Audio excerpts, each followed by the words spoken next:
Hey guys, welcome back to my channel. Thanks for joining me. I recently did a video where I shot my Dollar Tree down south and I found these cute little faux wooden homes. And a lot of you commented that those were not available at your Dollar Tree. So that got my wheels a spinning. How could we use Dollar Tree items to create a Dollar Tree item? So that's what we're going to do today. I'm going to show you how to use Dollar Tree items to make this house for yourself since it might not be available where you live. Stay tuned, guys. Let's get crafting.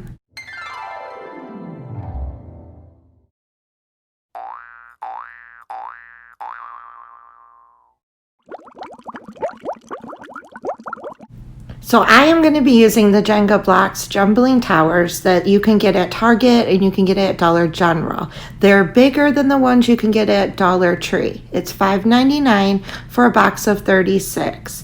The only difference is they are larger. The ones at Dollar Tree, where you can get a box for $1, are smaller. You still get 36, but they're smaller. But that goes in your favor because you could actually make 2 of these homes for 50 cents each using those. In a prior video, I showed you guys a project I did using the picture frames, 4x6 picture frames, and I told you to save the cardboard back. And that's gonna come into play for this video because we're actually gonna use that as a template.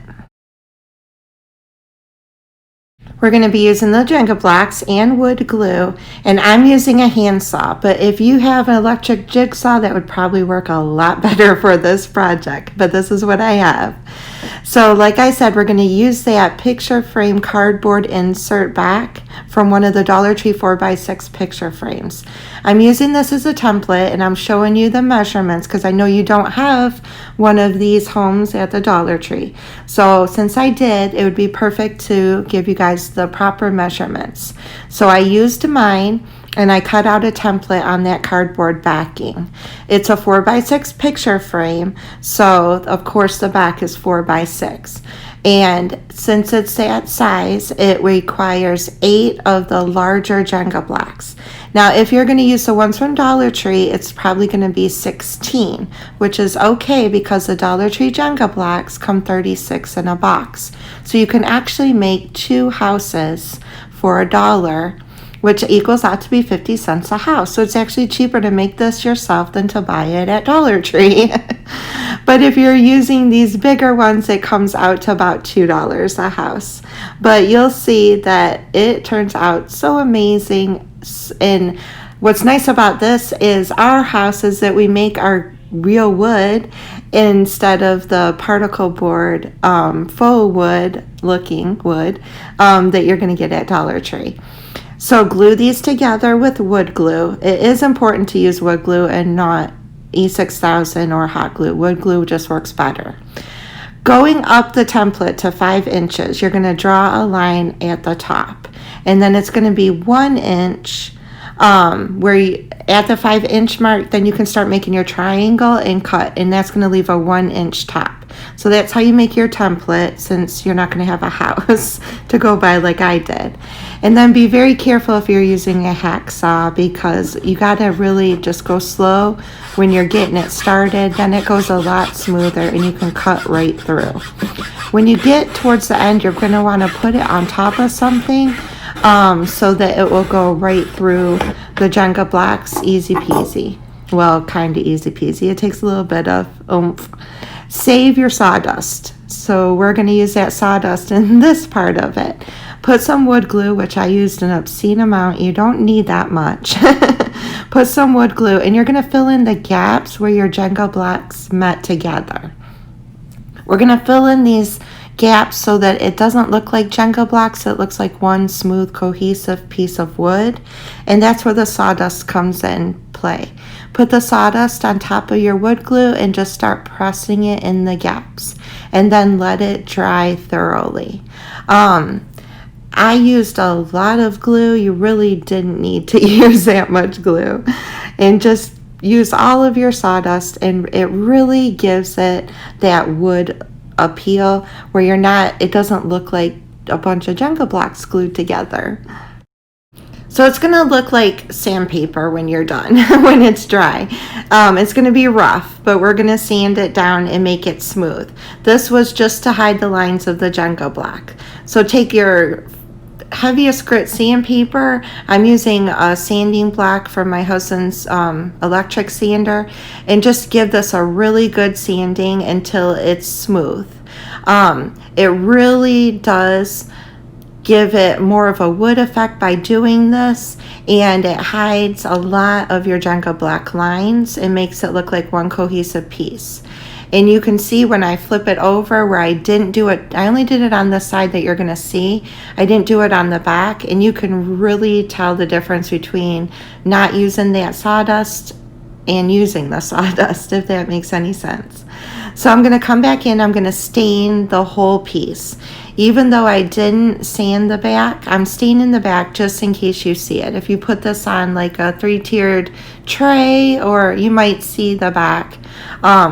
So I'm just making sure that I give the front, the back, the sides, everything a nice good coat of that stain. I think it was chestnut that I used, and oh my gosh, I absolutely fell in love with this. I didn't really want to paint the front of it after I did this, but because I promised y'all that we were going to recreate that perfectly, I had to paint the front. Look how beautiful that is. Now, a lot of us use these houses for different projects, and if that's your intention, stop right here and use it to create anything you would like. When I say we use the houses for different projects, a lot of us will buy those and create something else with it. So you could do that. You don't have to recreate Dollar Tree's house unless you want to have one for your decor. You could stop right here and you could take your little homes and make them into anything you would like. Look at that. It just looks like you had a piece of wood that you cut into a home. It's so cool how this turned out.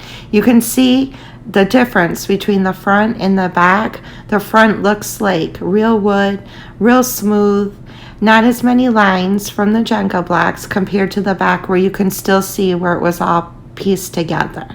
So the next part of this is painting the front. I'm using Folk Art in Cream to paint it. I'm using one of these tags that you can get from Dollar Tree. I'm not sure how many come in a pack. And I'm using silver lining for that tag. The tag, I'm just cutting off the end and making it into a square. And that's going to be the home sign part of this. And then just using a little wooden bead and some jute string or twine. And easy peasy to recreate this. Just take your paint and paint the front, the part that you sanded, with the white paint or cream paint, whatever you have on hand that you would like. Or if you don't want to do this part, leave it this beautiful wood that it is right now, because it's a really pretty. But we're going to recreate this home just like I promised. Mine on the home sign that I bought had the little bead hanging from the side, so that's what we're going to do. So I took the paint and I gave it one coat on the front that we sanded and added the sawdust to. And I know I paint everything, but actually this kind of broke my heart to paint this because it was so pretty after I stained it. I think I'm going to make another one of these. Well, actually, I am making another one of these. I am going to make some of these into barns, like wooden red barns, and I'm going to have an upcoming video on that, so stay tuned for that. I am going to be making some barn houses out of these, but just give it one coat of paint. That's all it really needed, and set it aside to dry. Like I said, I took that tag and I cut the end off to make it a square. Then I took my Waverly and silver lining and I painted it gray because we're replicating the house at Dollar Tree, and the one excuse me, on the house was gray. So take in your silver lining, paint that gray, and then set that aside to dry. It doesn't take long for this chalk paint to dry. It really dries pretty quickly. Using a black paint pen, I wrote home on this. You could use stencil if you don't want to freehand it. You could use the rub-on transfers that Dollar Tree sells, and that would be really cute too. But Even though I don't necessarily like my writing, I thought maybe I could just put home on this, freehanding it, and that it would turn out okay. And it did. It was super cute. Now you're going to take your twine, and because my bead that I had on the one I bought from Dollar Tree was hanging down, I'm going to duplicate that. So I'm going to take a piece of twine and just let it hang down to where I want the bead to be on the house. And then wrapping the rest of that twine, I'm going to go around it, securing where the part is hanging down. I wrapped it around quite a few times and just hot glued it to the back when I was done. Once you have it hot glued to the back, then you can just cut the string off, and you're done with that step. Then we're going to turn it back around, and we're going to focus on the bead. And since you have that piece of jute already hanging down, all you have to do is put the bead on the jute string and tie a knot. Once I had my knot tied, I moved it up a little bit. I put a little bit of hot glue where the hole is on the bead, and I just pulled it to the knot. That will secure the knot to the bead. You can then cut off the excess twine, and your bead will be hanging perfectly from your home sign. Then we're going to go and we're going to take that tag that I cut into a square and I wrote home on, and we're just going to add a little bit of hot glue to the back, and we're going to put it on the front of your sign or home or whatever you would like to call this cute little thing. Just flip it over and attach it to the center. And the last step of this is just making a bow. The one that was on the Dollar Tree home that I bought was just a single bow, but we can't do that. We need a little bulkier bow. So I did tweak this part a little bit. I just wrapped the jute around my fingers a couple times and tied a piece of jute in between to make my bow. So stinking cute. I absolutely love this. It'll look great on a 3-tiered shelf. And I love that it's real wood and the distressing on it, and I just simply love this home.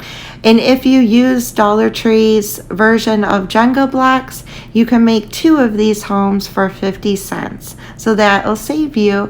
And if you're using these homes for projects, it saved you even more money because you're getting double what you would have bought, what you would have gotten if you would have purchased them. I'm getting tongue-tied.